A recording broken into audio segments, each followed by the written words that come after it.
अस्सलाम वालेकुम जी। आज का हमारा टॉपिक है एक्सरेज के बारे में। नया चैप्टर शुरू करने जा रहे हैं, एक्सरे स्पेक्ट्रा। फिर प्रोडक्शन ऑफ एक्सरे के बारे में थोड़ा सा देखेंगे और एक्सरे की दो तरह की जो टाइप्स होती हैं, कंटिन्यूस एक्सरे और कैरेक्टरिस्टिक्स एक्सरे, उनके बारे में डिटेल से देखेंगे। तो शुरू करते हैं एक्स-रेज के बारे में। जर्मन फिजिसिस्ट रॉन्जन जब कैथोड रेज को स्टडी कर रहे थे तो उन्हें पता चला कि एक ऐसी किस्म की रेडिएशन है जिनकी पेनिट्रेशन बहुत ज्यादा है और वो डिस्चार्ज ट्यूब से बाहर आ रही हैं। अब इन रेडिएशंस का पता ही नहीं था उस वक्त तक, तो इसलिए उसे नाम दे दिया गया एक्स-रे। अब हमें उस की सारी प्रॉपर्टीज पता है, हमने मुकम्मल उसकी छानबीन कर ली है, मगर अभी भी इनका नाम एक्स रे ही चल रहा है। ठीक है।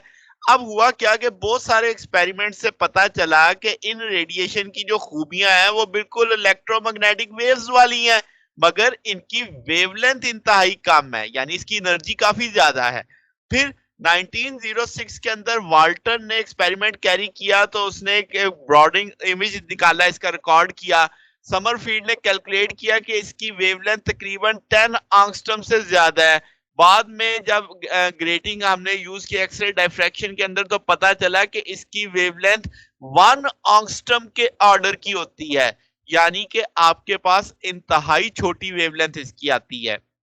फिर अगर हम प्रोडक्शन की बात करें कि कैसे प्रोड्यूस होती है एक्सरे, तो प्रोडक्शन में है कि इलेक्ट्रॉन आप एमिट करते हैं किससे, हेटेड कैथोड से, वो जाते हैं किसकी जानिब, एनोड। एनोड हमारा टारगेट मटेरियल है और बैटरी को मैंने यू का नाम दे दिया, यानी एक पोटेंशियल डिफरेंस लगा हुआ है कैथोड और एनोड के बीच में। ठीक है, जिसकी वजह से इलेक्ट्रॉन एक्सलरेट कर रहा है। तो आपके पास ये टारगेट मटेरियल हम ऐसे चुनते हैं मेटल्स को जो हाई एटॉमिक नंबर और हाई मेल्टिंग पॉइंट वाला होता है। ठीक है। हाई एटॉमिक नंबर से क्या होगा कि एनर्जी आपको ज्यादा है, यानी मोस्ट एनर्जेटिक आपको रेडिएशन मिल सकती है। हाई मेल्टिंग पॉइंट क्योंकि हीट काफी पैदा होगी तो उसको भी बर्दाश्त कर सके। तो ये जो टारगेट मटेरियल होता है आमतौर पे टंगस्टन या मोलिब्डेनम होता है, ये इलेक्ट्रॉन को रोक लेता है और उसकी एनर्जी जो होती है वो कन्वर्ट हो जाती है किस में, रेडिएशन में और शॉर्ट वेवलेंथ के अंदर। ठीक होगी बात, सादा सादा सा कंसेप्ट यही है। ये इस टारगेट को ठंडा रखना पड़ता है। जैसे मैंने कहा कि हीट पैदा होती है तो इसके अंदर एक ऐसा ऑयलिंग सिस्टम रखा जाता है जो इसकी हीट को अब्सॉर्ब करता जाता है, क्योंकि इलेक्ट्रॉन तो मुसलसल आके टक्कर खा रहे हैं। फिर एक्सरे को एक विंडो के जरिए बाहर निकाल लिया जाता है और उसे यानी कोलिमेट किया जाता है प्रॉपर एपरेटस के तहत, यानी उसको एक पाथ दिया जाता है बाकायदा। अब अगर हम बात करेंगे यहां से निकलने वाली जो एक्सरे है उसकी इंटेंसिटी किस पे डिपेंड करती है, तो एक्सरे की इंटेंसिटी डिपेंड करेगी कितने इलेक्ट्रॉन आके टक्कर मार रहे हैं टारगेट को पर सेकंड। ठीक है। तो नंबर ऑफ इलेक्ट्रॉन जो फिलामेंट से निकले वो क्यों निकले, क्योंकि हीट थी तो प्रोपोर्शनल हो गए टेम्परेचर के। तो इसका मतलब ये हुआ कि अगर आप करंट को वेरी करोगे फिलामेंट के अंदर तो निकलने वाले इलेक्ट्रॉनों की तादाद भी वेरी होगी। तो इसका मतलब intensity x ray filament of current पे डिपेंड करती है।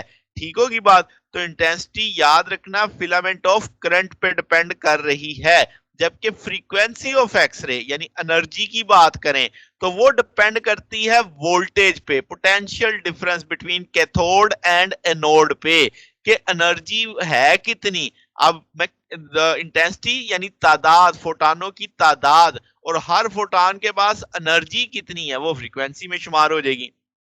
ठीक होगी बात। तो कंटिन्यूस और कैरेक्टरिस्टिक्स एक्सरे की बात करें तो अगर आप ये दो ग्राफ आपके सामने बने हुए इनमें देखो तो एक मखसूस वेवलेंथ के बाद आपको एनर्जी मिलनी शुरू होती है। तो हर, जैसे मैंने कहा, हर एक्सलरेटिंग पोटेंशियल पे एक शॉर्ट वेवलेंथ आएगी जिसे लैम्डा मिनिमम का है, उससे पीछे कोई रेडिएशन पैदा नहीं होगी। ये लैम्डा मिनिमम जिस पे मैंने कट लगा के दिखाया, यहाँ पे भी आपको वाज़ेह नजर आ रहा है।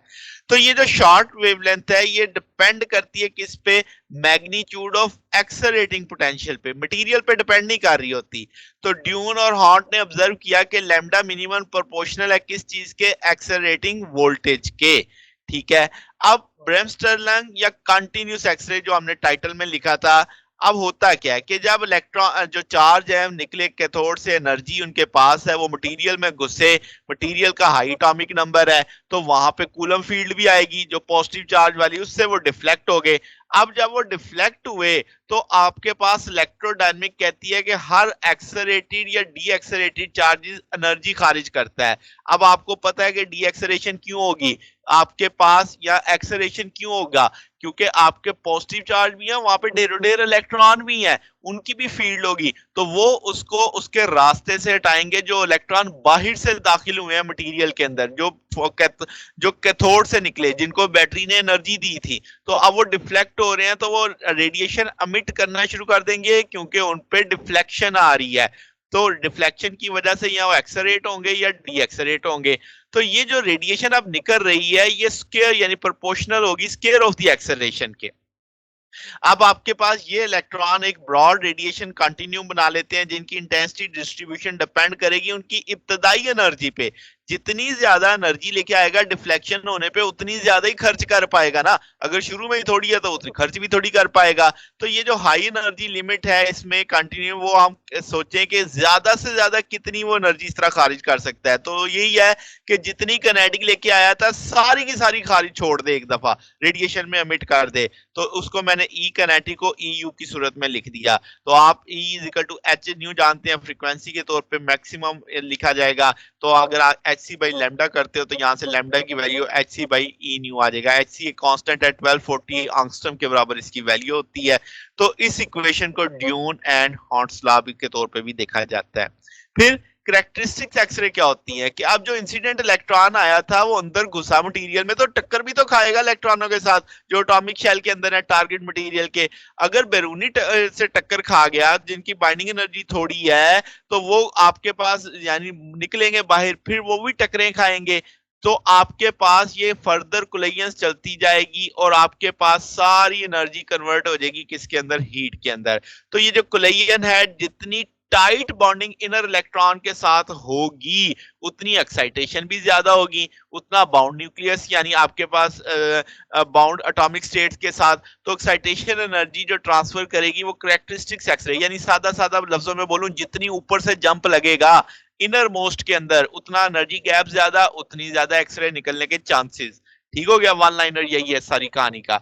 तो स्पेक्ट्रल लाइन जो होंगी वो अपीयर होंगी अगर आपके पास एनर्जी जो इलेक्ट्रॉन है जो एनोड से यानी हिट करना है उसने वो इतनी हो कि वो आपके पास एक्साइट करे इनर शेल के इलेक्ट्रॉन को, यानी इनर शेल के इलेक्ट्रॉन को बाहर निकाल दे और वो आपके पास किसी हायर अनऑक्यूपाइड लेवल तक पहुंच जाए। तो जाहिर सी बात है ऊपर से फिर उसकी जगह लेने कोई ना कोई तो आएगा, तो वो आप लिखोगे एच न्यू बराबर है ई आई माइनस ई के। तो करेक्टरिस्टिक्स एक्सरे आपके पास शार्प लाइन के तौर पे एनर्जी आती, क्योंकि एकदम हाई एनर्जी लेवल से कोई लो एनर्जी लेवल पे आया उसको फिल करने तो अपनी सारी एनर्जी छोड़ेगा, तो एक शार्प लाइन के तौर पे दिखाई देगी। ठीक है, जिसे हम कंटिन्यूस स्पेक्ट्रल बैकग्राउंड यानी जो आपने ब्रेमस्टर्लिंग का ग्राफ देखा था उसके ऊपर आप देखो तो ये कंटिन्यूस है, इसके ऊपर के बीटा वन के अल्फा वन आ रहा है, आपके पास L gamma L beta L alpha. ये अल्फा बीटा आपने पढ़ा हुआ है पहले कि अगर आपके पास मिसाल के तौर पे दूसरे पहले शेल में ट्रांजिशन हुई दूसरे से, तो वो के ट्रांजिशन कहलाएगी। के अल्फा कब होगा कि आपके पास दूसरे से आया पहले में, के बीटा कब होगा तीसरे से आया पहले में, आपके पास के गैमा कब होगा जब चौथे से आया पहले में। ठीक होगी बात, तो इस तरीके से आपके पास ये अप्रोच बनेगी। सो ऑन सो आप सारे एल के साथ अगर वो सेकंड में ट्रांजिशन हो रही है तो उसी तरीके से L alpha L beta L gamma के तौर पे आप देख सकते हैं। अब इनवर्स फोटो इलेक्ट्रिक इफेक्ट क्या होता है, ये जो एक्सरे हुई है इलेक्ट्रॉन के डी एक्सरेट होने से यानी जो कंटिन्यूस एक्सरेज थी उनको हम ब्रेमस्टर्लिंग प्रोसेस बोलते हैं। ये इस प्रोसेस को बाज दफा इनवर्स फोटो इलेक्ट्रिक इफेक्ट भी कहा जाता है। अब फोटो इलेक्ट्रिक इफेक्ट में क्या होता है कि फोटोन जज़ब होता है, आप एनर्जी और मोमेंटम जो होता है फोटोन का वो किसको दे देते हो, इलेक्ट्रॉन को दे देते हो। मगर ब्रेमस्टर्लिंग प्रोसेस में क्या होता है कि फोटोन क्रिएट होता है और आप एनर्जी और मोमेंटम लेते हो किससे, इलेक्ट्रॉन से जो आपकी कोलिजन के अंदर आ रहा है। तो इस तरीके से इसे इनवर्स प्रोसेस माना जाता है, यानी इनवर्स फोटो इलेक्ट्रिक इफेक्ट कहा जाता है ब्रेमस्टर्लिंग प्रोसेस को, या जो कंटिन्यूस एक्सरे वाला प्रोसेस है। तो ये जनाब हमारे पास आज का टॉपिक था। अगर आपको इसमें कोई बात पूछनी हो, डाउट हो तो नीचे कमेंट्स में पूछ सकते हैं। वीडियो अच्छी लगी हो तो वीडियो को लाइक कीजिएगा, दोस्तों के साथ शेयर कीजिएगा, चैनल को सब्सक्राइब कर लीजिएगा। अब तक के लिए इतना ही, बकिया इंशाल्लाह फिर नेक्स्ट देखेंगे। ओके, अल्लाह हाफिज।